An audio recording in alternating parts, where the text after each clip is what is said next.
Our next guest voted against the rescue plan twice. And he says he's concerned with the government's plan to use part of that rescue package to buy stakes directly in our banks. Joining us now is Representative Scott Garrett. Thank you so much for being here, Congressman. Nice to see you. Thank you. You didn't like it before, twice. Right.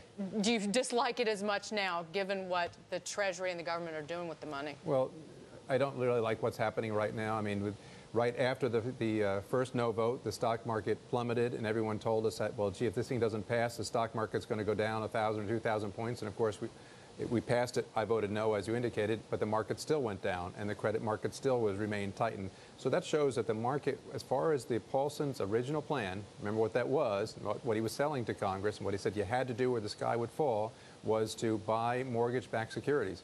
That's all Paulson was telling us at that time. And at that time as well, remember, Paulson was saying he wasn't interested in an equity purchase. Why? Because he didn't want to be in the position of picking winners and losers. But that's where we are today now. But the argument is that you changed the playbook because this crisis is rapidly changing itself. And you've got to get on the same page, like it or not, as the countries overseas, and that's what we're doing with this. Yeah, well, as one of your previous guests made the point, now it's all done. I mean, now both bills, well, one of the bills has passed, and now it's basically implemented, and now we're going forward. And so it's done, but you still have some of these questions, as your other guests have raised the point of. Will the federal government be in the position of picking winners and losers? Obviously, the federal government has already told us that 9 is the number that you need as far as the major banks and as far as bailing them out. The rest of the banks, there's still an issue of winners and losers, because what about mutual banks? Yeah, I mean, what about them? What who's about picking it? That's the problem. There's two things that trouble me. A, this smacks a little bit like what Russia was doing with, UCOS and those firms, for their own good, the government's going to take a stake. I guess that's a different argument. But you have thousands of banks out there. There's no way there's enough money to go around. So we are literally going to pick the winners and losers here, among the smaller banks in particular. Right. And the interesting there is, because, I represent a district, well, we all do, I guess, in Congress, a district where you have smaller banks. And it was the smaller banks, ironically, that would always come to us when this whole thing was going through Congress and says, we were never involved with the mortgage-backed security mess. We were not involved in the subprime issue. We really aren't having a problem. So those are the guys saying we didn't really need as much as some of the larger banks. So that's the irony. I don't understand the forcing, though, of the. I mean, why are they forcing themselves on? This is where you make a decision. The government says, okay, XYZ, we're going to offer you the money. You take it or leave it. If you leave it, we're never going to help you, and you're toasted. Well, but they're forcing themselves on these banks.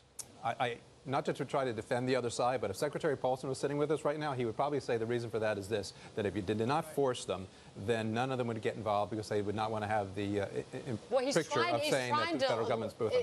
Well, with the selection of the 9 largest, you all take it because I don't want to point out which ones are in the weakest condition. Exactly. His own company is one that did not want the money. Exactly. Goldman Sachs, they didn't want it. But we do have a history of doing this. We have a history of going in and taking over industry, whether it was the rails in the early part of the last century. We invested in thousands of banks during the Great Depression, and it hasn't ended America and ended this country as we know it. Well, there's a couple of those examples that people usually give. Of course, some would argue it has.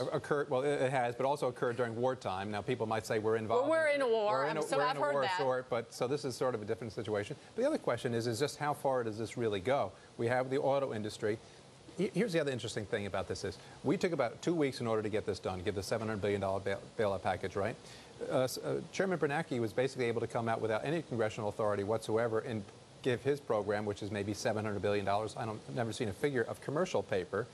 What authority? Scott, we're over $2 trillion already. Right. I've done the math with the discount window, the 200 each Fannie and Freddie, 85 to AIG, 700 billion here. We're over $2 trillion. Total income tax receipts in America are $1.1 trillion a year. Right. We've basically used up in advance 2 complete total years of income tax receipts. Although I have a feeling those receipts might be changing down. And the overall budget for this year is, I think, $3.1 trillion. So for $2 trillion, we're at 2/3 of the budget of the United States government for an entire year. So it's a scary numbers that we're getting into. But throwing money at a problem, it did not start within the last year. It did not start with Bear Stearns. You've seen it in year after year.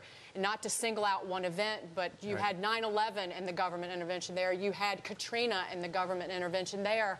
with untold amounts of money. So I know where does it stop, but it started long before this. this. Control events that nobody could foresee or I mean, I'm just saying that we've set but we've been setting a standard. Hard to compare. I mean, no.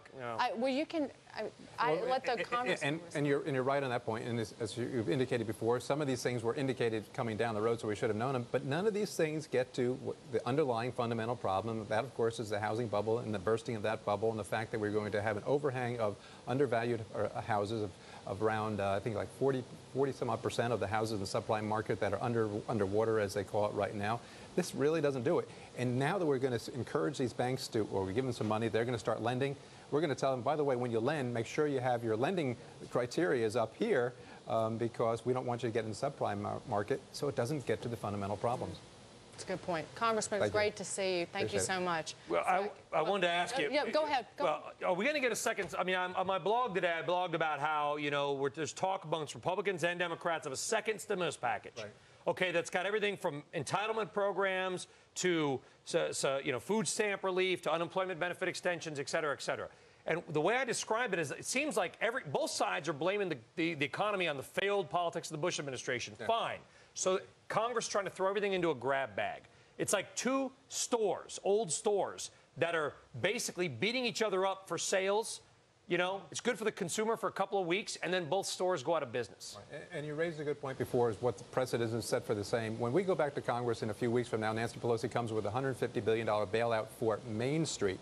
The pressure will be on. The statement will be, you gave $700 billion for Wall Street, maybe $2 trillion to Wall Street. Why can't you give this much to Main Street? So that's where the problem with these spending patterns is that you just keep on spending.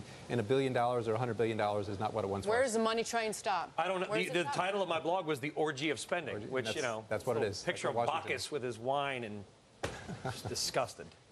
It's nothing new, though. It's nothing new. Scott, Congressman, yes, it was good to see you. I want to be socialist. At least I'll work in a 35-hour work week country and get cheap wine and free health care. Was that a question? Bonjour, the French are saying. Bonjour, Brian. Anyway, thank you again. Thank you much. Appreciate it. The financial crisis.